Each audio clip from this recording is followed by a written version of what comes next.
আসসালামু আলাইকুম ওয়া রাহমাতুল্লাহি ওয়া বারাকাতুহু। বিসমিল্লাহ আলহামদুলিল্লাহ ওয়া সলাতু ওয়াসসালামু আলা রাসূলিল্লাহ ওয়া বা'দ। আমরা তীব্র প্রতিবাদ জানাচ্ছি যে আল্লামা দেলওয়ার হোসেন সাঈদী রাহমাতুল্লাহি আলাইহি উনার স্মরণে একটা দোয়া অনুষ্ঠানের মধ্যে বাধা দেওয়ার জন্য চলে আসছে। এত বড় হিম্মত কার এই দেশে? আল্লামা দেলওয়ার হোসেন সাঈদী রাহমাতুল্লাহি আলাইহি এই দেশে কোনো দল কোনো মতের না, উনি এমন একটা প্রতিষ্ঠান, ইন্না হাযাল ইনসান বুনিয়ান, যিনি একাই একটা প্রতিষ্ঠান ছিলেন। এবং আমি বলতে আজকে বাধ্য হচ্ছি, এই কথা আমি শামীম সাঈদী ভাইয়ের মুখে শুনেছি যে আওয়ামী লীগের কোন একজন এমপি উনাকে বলছিলেন, সম্ভবত টুকু সাহেব উনাকে বলছিলেন যে আমাদের হুজুর কেমন আছে। যখন তিনি গিয়ে পরিচয় দিলেন যে আমি আল্লামা দেলওয়ার হোসেন সাঈদী রাহমাতুল্লাহ আলাইহির সুযোগ্য সন্তান, বলেছে আমাদের হুজুর কেমন আছে, তখন তারা ক্ষমতায় ছিল।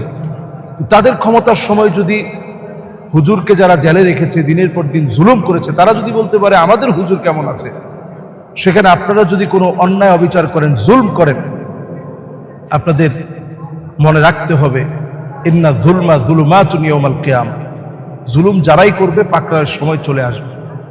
কাজী আল্লামা দেলওয়ার হোসেন সাঈদী রাহমাতুল্লাহ আলাইহি এই জাতির কাছে এমন স্মরণীয় এক ব্যক্তিত্ব, যার স্মরণ সব সময় মানুষ করবে।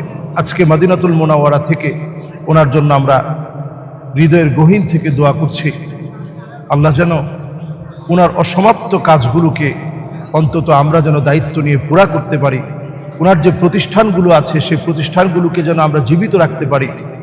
উনি যেইভাবে ইখলাস নিয়ে সবাইকে আপন করে কথা বলতেন, কওমি আলিয়াকে কোনো বিভেদ করতেন না। উনি বলতেন যে কওমিটা আমার ডান চোখ, এখানেও কওমিকে আলাদা একটা সম্মান তিনি দেখাতেন। কওমি যদি আমার ডান চোখ হয় তাহলে আলিয়া আমার বাম চোখ, আমি কোনো চোখকে বাদ দিতে পারি না।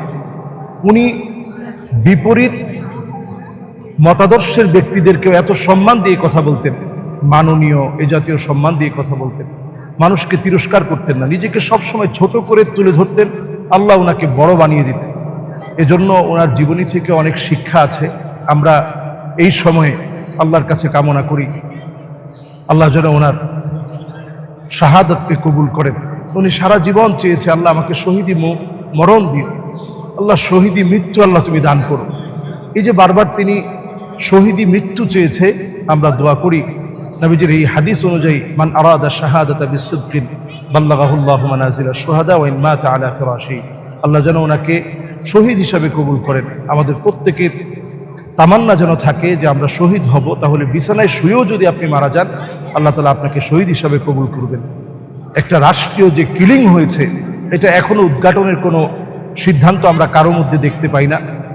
আমরা চাই মেডিকেলি ওনাকে যে কিলিং করা হয়েছে এটা যেন পরিষ্কারভাবে জাতির সামনে আসে এবং দোষীরা যেন দোষী সাব্যস্ত হয় এবং আল্লামার স্বপ্ন যেন পূরণ হয়। আসসালামু আলাইকুম ওয়া রাহমাতুল্লাহি ওয়া বারাকাতুহু।